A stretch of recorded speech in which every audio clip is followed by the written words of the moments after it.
Irrid soċjetà li jimpurta li tħares il-valur tal-ħajja u li tirrispetta d-dedikazzjoni ta' dawk il-persuni li jagħtu ħajjithom biex jipproteġu lill-oħrajn.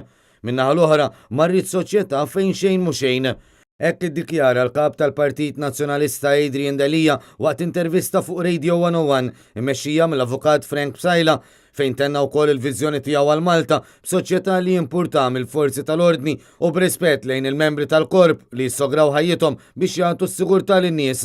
Adrian Delija qal li l-membri tal-korp tal-Pulizija u l-familji tagħhom jagħmlu dan b'dedikazzjoni u b'sagrifiċċji kbar. Għal daqstant għandha terġa' tingħata l-istima li tixraq lill-korp tal-Pulizija u lill-forzi kollha tal-ordni fil-pajjiż. Is-solidarjetà tagħna hija ma' dan il-Pulizija, mal-familja tiegħu, ma' kull membru tal-korp li ta' kuljum jagħti dak kollu li jista' għal pajjiżna, għas-soċjetà u biex jipproteġi lilna. Il-kap tal-Partit Nazzjonalista qal li jrid soċjetà li jimpurta mill-ħarsien tas-sigurtà fejn jirrenja rispett lejn xulxin.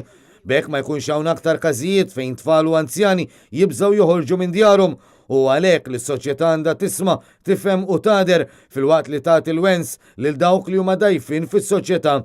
Adrian Delija qal li jrid soċjetà li jimpurta u li toffri rispett lejn kulħadd mill-iċħen wieħed sal-anzjani u l-ħaddiema.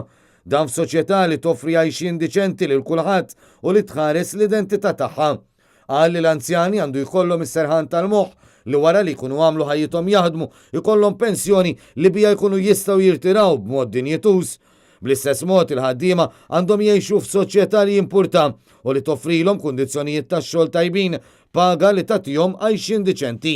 Il-kap tal-Partit Nazzjonalista qal li filwaqt li l-Gvern jgħid li l-ekonomija sejra tajjeb bl-għoli tal-ħajja u l-inflazzjoni, il-ħaddiema u l-anzjani mhux qed iħossu s-surplus. Spjega kif hawn ħaddiema li qed ikollhom jaħdmu ferm aktar minn 40 siegħa fil-ġimgħa biex ikunu jistgħu jgħixu ħajja normali. Dan filwaqt li hawn familji li qed ikollhom jgħixu fil-garaxxijiet mingħajr servizzi bażiċi minħabba li ma jistgħux ilaħqu mal-ispejjeż tal-kirjiet. Adrian Delija qal li l-Partit Laburista rebaħ l-elezzjoni ġenerali tal-2013 bil-weda li n-nies ikollhom kontijiet orħos tad-dawl u l-ilma. Iżda issa qed joħroġ ċar li l-Gvern qed jisraq lill-familji. Għal daqstant il-Partit Nazzjonalista se jkun il-vuċi ta' dawn il-familji jekk il-Gvern mhux lest li jagħti lura dak li qed jisraq mingħand in-nies. Nagħmel appell. Ġibu l-kontijiet tagħkom hawn, ġibu l-kontijiet ta' sena. Ejjew hawnhekk hemm David Aċuż il-Viċi Kaptana illi għandu grupp ta' nies illi qed joħolqu sistema biex ikunu jistgħu jiffaċilitaw l-eżami l-istudju tal-kont tagħkom u ngħidulkom iwa lilek il-Gvern serqek 50 euro, 60 euro, 200 euro, 1100 euro f'sena.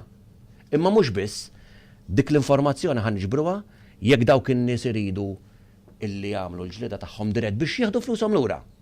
Jagħmluha, ngħidulhom kif u ngħinuhom. Jekk le, il-partit lest li jagħmel dik il-ġlieda għalihom. Il-kap tal-Partit Nazzjonalista qal li fil-Kunsill Ġenerali il-partit wera li qed ikun il-partit tan-nies u li jinsab determinat li jibqa' jkun il-vuċi tan-nies. Tenna li se jibqa' jiltaqa' man-nies filwaqt li stieden lil kulħadd biex jingħaqad miegħu u mal-Partit Nazzjonalista ħalli nfasslu futur flimkien.